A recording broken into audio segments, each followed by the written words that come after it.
Shalom, salam damai sejahtera di dalam nama Tuhan Yesus Kristus untuk rekan-rekan sekalian. Pada saat ini saya ingin membagikan sebuah renungan yang saya beri judul Yang Manakah Saya? Firman Tuhan diambil dari 1 Korintus 2 ayat 14 sampai dengan 16, kemudian pasal 3 ayat 1 sampai dengan 4. Firman Tuhan berbunyi, "Tetapi manusia duniawi tidak menerima apa yang berasal dari Roh Allah, karena hal itu baginya adalah suatu kebodohan, dan ia tidak dapat memahaminya, sebab hal itu hanya dapat dinilai secara rohani. Tapi manusia rohani menilai segala sesuatu, tetapi ia sendiri tidak dinilai oleh orang lain. Sebab siapakah yang mengetahui pikiran Tuhan sehingga ia dapat menasehati dia? Tetapi kami memiliki pikiran Kristus."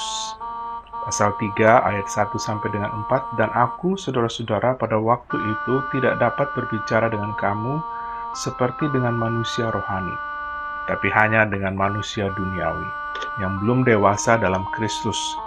Susulah yang kuberikan kepadamu, bukanlah makanan keras, sebab kamu belum dapat menerimanya, dan sekarang pun kamu belum dapat menerimanya, karena kamu masih manusia duniawi. Sebab jika di antara kamu ada iri hati dan perselisihan, bukankah hal itu menunjukkan bahwa kamu manusia duniawi dan bahwa kamu hidup secara manusiawi? Karena jika yang seorang berkata, 'Aku dari golongan Paulus,' dan yang lain berkata, 'Aku dari golongan Apolos,' bukankah hal itu menunjukkan bahwa kamu manusia duniawi yang bukan rohani?" Demikianlah firman Tuhan. Saya dapat membagikan seluruh manusia dalam 3 kelompok. Dan ketiga kelompok itu menjadi bagian dari renungan ini. Kelompok pertama adalah kelompok natural. Kelompok kedua adalah kelompok spiritual. Dan kelompok ketiga adalah kelompok karnal. Di akhir daripada renungan ini, kita akan mencoba menjawab yang manakah saya? Apakah saya natural? Apakah saya spiritual? Atau apakah saya karnal? Yang pertama, natural. Ayat 14 menulis, "Tetapi manusia duniawi tidak menerima apa yang berasal dari Roh Allah, karena hal itu baginya adalah suatu kebodohan, dan ia tidak dapat memahaminya sebab hal itu hanya dapat dinilai secara rohani." Ada dua hal, definisi dan deskripsi. Definisi, Yakobus pasal 3 ayat 14 sampai dengan 16 menulis, "Jika kamu menaruh perasaan iri hati dan kamu mementingkan diri sendiri, janganlah kamu memegahkan diri dan janganlah berdusta melawan kebenaran. Itu bukanlah hikmat yang datang dari atas, tetapi dari dunia, dari nafsu manusia, dari setan-setan. Sebab di mana ada iri hati dan mementingkan diri sendiri, di situ ada kekacauan dan segala macam perbuatan jahat." Jadi manusia duniawi atau mereka yang ada di dalam kelompok natural adalah mereka yang mengikuti nafsu manusia. Mereka yang mengikuti naluri mereka, insting mereka, kedagingan mereka. Kemudian Yudas pasal 1 ayat 19 mengatakan mereka adalah pemecah belah yang dikuasai hanya oleh keinginan-keinginan dunia ini dan yang hidup tanpa Roh Kudus. Jadi mereka yang ada dalam kelompok natural atau manusia duniawi adalah mereka yang hidup memuaskan diri sesuai naluri atau nafsu atau insting atau manusiawi atau kedagingan, dan hidup mereka adalah hidup tanpa Roh Kudus artinya. Kemudian deskripsi. Ada beberapa hal yang menggambarkan manusia duniawi atau mereka yang ada dalam kelompok natural. Mereka tidak memahami dan menganggap bahwa hal-hal rohani itu adalah kebodohan. Ayat 14 mengatakan dari teks kita, "Tetapi manusia duniawi tidak menerima apa yang berasal dari Roh Allah, karena hal itu baginya adalah suatu kebodohan, dan ia tidak dapat memahaminya sebab hal itu hanya dapat dinilai secara rohani." Hal ini diperjelas di 1 Korintus 1, 17-18, sebab Kristus mengutus aku bukan untuk membaptis, tapi untuk memberitakan Injil, dan itu pun bukan dengan hikmat perkataan, supaya salib Kristus jangan menjadi sia-sia.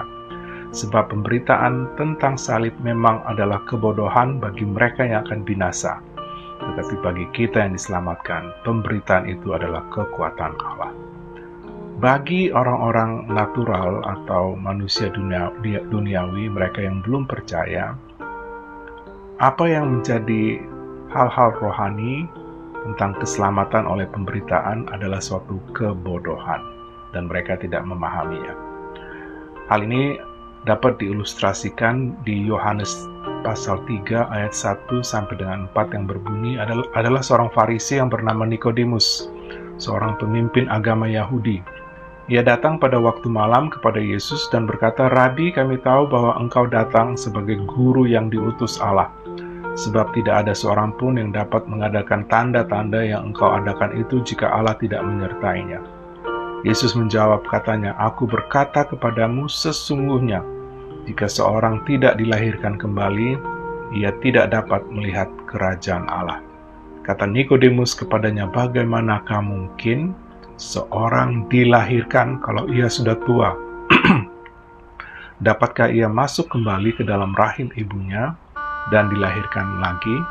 Kita dapat melihat Nikodemus, seorang pemimpin agama bangsa Yahudi, tidak memahami apa yang dikatakan Tuhan Yesus tentang melihat kerajaan Allah yang harus lahir kembali. Ia mencoba mengertinya hanya dengan melalui insting atau logika kemanusiaannya. Bagaimanakah mungkin seorang dilahirkan kalau ia sudah tua? Dapatkah ia masuk kembali ke dalam rahim ibunya dan dilahirkan lagi? Jadi mereka yang ada di dalam kelompok ini, kelompok natural, menganggap hal-hal rohani sebagai kebodohan, dan mereka tidak memahaminya karena mereka tidak mempunyai roh Allah. Kesimpulan, orang-orang yang ada dalam kelompok natural adalah mereka yang tidak atau belum percaya dan Roh Kudus tidak ada di dalam kehidupan mereka. Nomor 2, spiritual. Definisi dan deskripsi. Ada beberapa hal yang menggambarkan mereka yang ada dalam kelompok spiritual atau manusia rohani, yaitu mereka percaya Roh Kudus hadir dan mereka hidup di dalam roh. Mereka percaya ditulis di 1 Korintus 1, 20-21. Di manakah orang yang berhikmat? Di manakah ahli Taurat? Di manakah pembantah dari dunia ini? Bukankah Allah telah membuat hikmat dunia menjadi kebodohan? Oleh karena dunia dalam hikmat Allah tidak mengenal Allah, oleh hikmatnya, maka Allah berkenan menyelamatkan mereka yang percaya oleh kebodohan pemberitaan Injil. Pemberitaan Injil dianggap suatu kebodohan bagi mereka yang ada di kelompok natural. Tetapi bagi mereka yang percaya, manusia spiritual atau orang-orang manusia rohani, hal ini menjadi keselamatan mereka. Tapi tidak hanya mereka percaya, Roh Kudus hadir. Efesus pasal 1 ayat 13 dan 14 berbunyi, "Di dalam Dia kamu juga, karena kamu telah mendengar firman kebenaran, yaitu Injil keselamatanmu, di dalam Dia kamu juga ketika kamu percaya dimeteraikan dengan Roh Kudus yang dijanjikannya itu. Dan Roh Kudus itu adalah jaminan bagian kita sampai kita memperoleh seluruhnya, yaitu penebusan yang menjadikan kita milik Allah untuk memuji kemuliaan-Nya." Kita dapat melihat di sini pada saat kita percaya, kita dimeteraikan dengan Roh Kudus, artinya Dia hadir. Sadar atau tidak sadar, Roh Kudus hadir dalam kehidupan kita. Kemudian yang berikutnya, manusia rohani atau orang-orang spiritual hidup di dalam roh. Roma 8 ayat 9 sampai dengan 13, kalau kita perhatikan, konsep atau pemikiran hidup dalam roh itu diulang-ulang. Saya bacakan. "Tetapi kamu tidak hidup dalam daging, melainkan dalam roh, jika memang roh Allah diam di dalam kamu.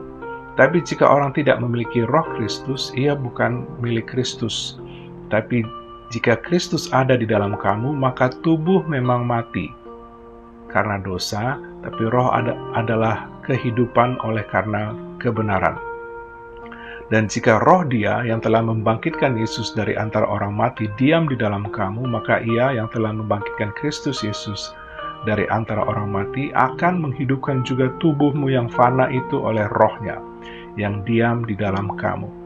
Jadi saudara-saudara, kita adalah orang berhutang, tetapi bukan kepada daging supaya hidup menurut daging. Sebab jika kamu hidup menurut daging, kamu akan mati. Tapi jika oleh roh kamu mematikan perbuatan-perbuatan tubuhmu, kamu akan hidup. Jadi kita dapat mengambil kesimpulan dari definisi-definisi ini bahwa manusia rohani atau orang-orang spiritual adalah mereka yang percaya Roh Kudus hadir dan mereka hidup dalam roh. Deskripsi. Orang-orang spiritual atau manusia rohani menilai segala sesuatu. Ayat 15 dan 16 dari teks kita mengatakan, tetapi manusia rohani menilai segala sesuatu. Tetapi ia sendiri tidak dinilai oleh orang lain. Sebab siapakah yang mengetahui pikiran Tuhan sehingga ia dapat menasehati dia? Tapi kami memiliki pikiran Kristus. Jadi orang-orang spiritual selalu menilai segala sesuatu, dalam arti mereka menguji segala sesuatu, apakah itu menyenangkan Tuhan, apakah itu sesuai dengan kehendak Tuhan. Paulus menulis, tetapi kami memiliki pikiran Kristus.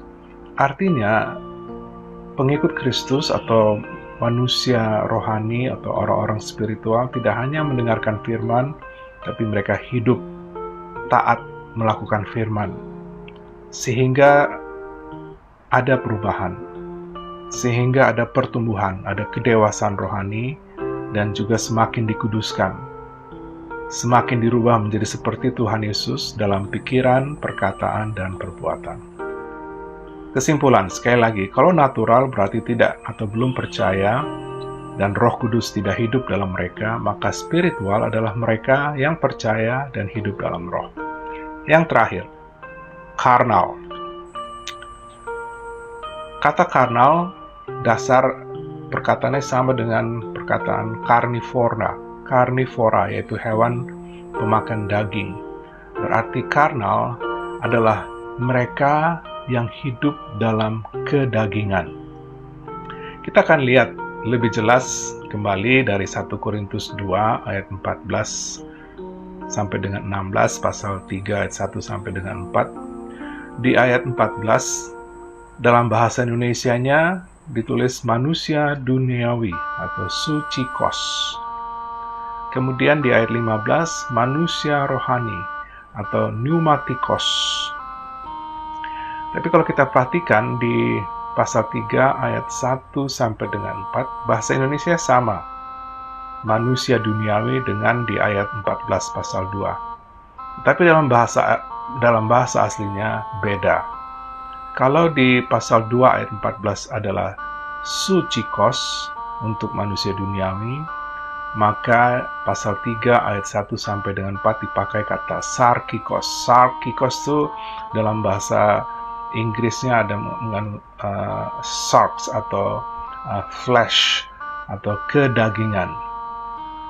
Jadi yang dimaksud dengan sarkikos adalah mereka yang percaya tetapi hidup dalam kedagingan.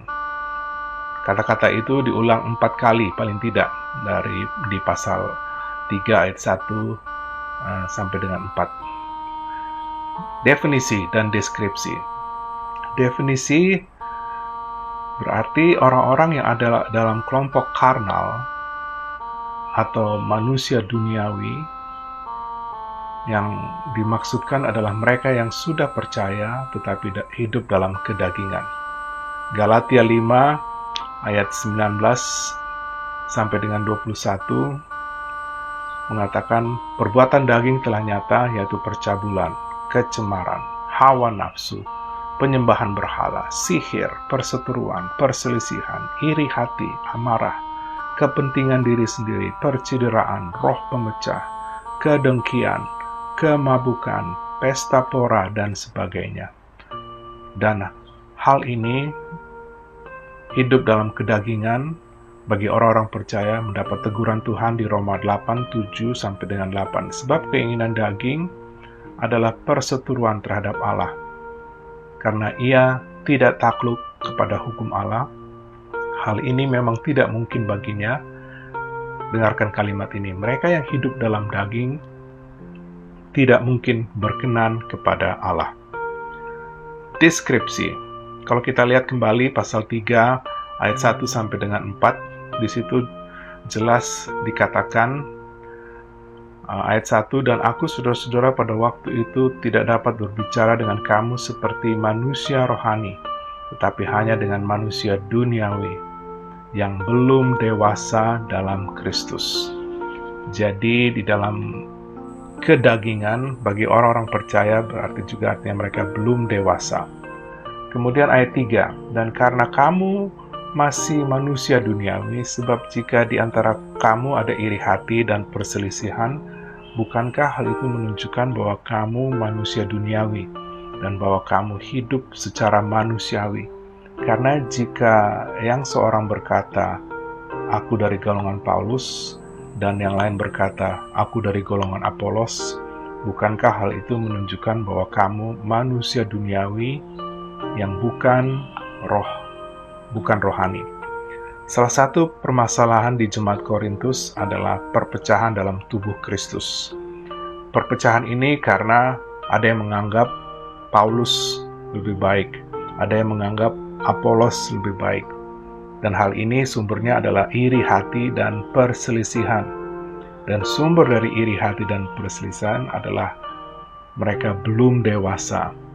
Dan karena mereka belum dewasa, ini adalah tanda-tanda bahwa mereka orang percaya tetapi masih hidup dalam kedagingan.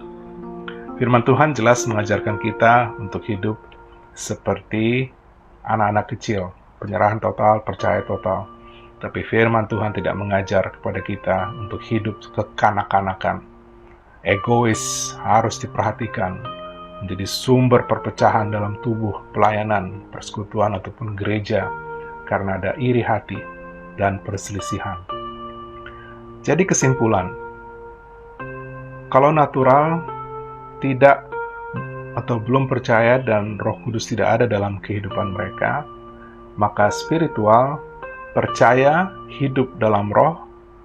Dan kesimpulan dari kelompok yang ketiga atau karnal, mereka percaya hidup tetapi hidup dalam kedagingan. Sebagai catatan, rekan-rekan sekalian, kalau Paulus menulis pembagian itu sucikos, pneumatikos, dan sarkikos, dan saya membagi bagian itu dengan natural, spiritual, dan karnal, ini adalah cara pemberitaan penyampaian firman dengan mengatur kata-kata sedemikian rupa untuk dapat diingat. Jadi cara penyampaian atau penulisan seperti ini sebenarnya sudah dipakai oleh Petrus, bahkan oleh Paulus dalam penulisan dan dalam pemberitaan firman Tuhan untuk memudahkan. Jadi untuk penutup, saya ingin mengundang kepada mereka yang masih ada dalam kelompok natural, kepada mereka yang spiritual, dan kepada mereka yang karnal. Untuk yang natural, undangan saya adalah mari percaya, terimalah Tuhan Yesus. Efesus 1:13-14, di dalam Dia kamu juga karena kamu telah mendengar firman kebenaran, yaitu Injil keselamatanmu. Di dalam Dia kamu juga ketika kamu percaya, dimeteraikan dengan Roh Kudus yang dijanjikannya itu. Dan Roh Kudus itu adalah jaminan bagian kita sampai kita memperoleh seluruhnya, yaitu penebusan yang menjadikan kita milik Allah untuk memuji kemuliaan-Nya. Yang belum percaya, yang masih natural, saya undang untuk percaya dan menerima Tuhan Yesus sebagai Tuhan dan Juru Selamat. Maka Roh Kudus akan hadir dalam kehidupan kita. Kemudian untuk yang spiritual, pertumbuhan, tetap bertumbuh, semakin dewasa dalam rohani. Ibrani 5 ayat 11-14. Tentang hal itu banyak yang harus kami katakan, tetapi yang sukar untuk dijelaskan, karena kamu telah lamban dalam mendengarkan. Sebab sekalipun kamu ditinjau dari sudut waktu sudah seharusnya menjadi pengajar, kamu masih perlu lagi diajarkan asas-asas pokok dari penyataan Allah, dan kamu masih memerlukan susu, bukan makanan keras. Sebab barang siapa masih memerlukan susu, ia tidak memahami ajaran tentang kebenaran, sebab ia adalah anak kecil. Tetapi makanan keras adalah untuk orang-orang dewasa, yang karena mempunyai panca indera yang terlatih untuk membedakan yang baik daripada yang jahat. Untuk mereka yang ada di dalam kelompok ini, spiritual atau manusia rohani tetap bertumbuh, semakin mengenal Tuhan dan semakin dewasa. Dan yang terakhir, undangan untuk mereka yang karnal, mereka yang percaya tetapi hidup dalam kedagingan. Undangannya adalah mari patuh, mari hidup dalam ketaatan. Roma 8:13, sebab jika kamu hidup menurut daging, kamu akan mati. Tapi jika oleh roh kamu mematikan perbuatan-perbuatan tubuhmu, kamu akan hidup. Sebagai penutup, di awal daripada renungan ini, pertanyaannya adalah, yang manakah saya? Apakah saya bagian dari kelompok natural? Apakah saya bagian dari kelompok spiritual? Atau apakah saya bagian dari kelompok karnal? Kiranya melalui renungan ini, bagi kita yang masih di kelompok natural, kita keluar dengan pertobatan dan percaya menuju kelompok spiritual. Bagi kita yang masih ada di dalam karnal, sudah percaya tetapi masih hidup dalam kedagingan, mari kita hidup dalam ketaatan dan masuk di kelompok spiritual. Dan bila kita ada di dalam kelompok spiritual, kita terus mengenal Tuhan Yesus, kita terus bertumbuh dalam pengenalan yang benar dan bertumbuh dalam kedewasaan rohani yang benar. Kiranya Tuhan Yesus memberkati pemberitaan dan penerapan firman-Nya. Haleluya. Amin.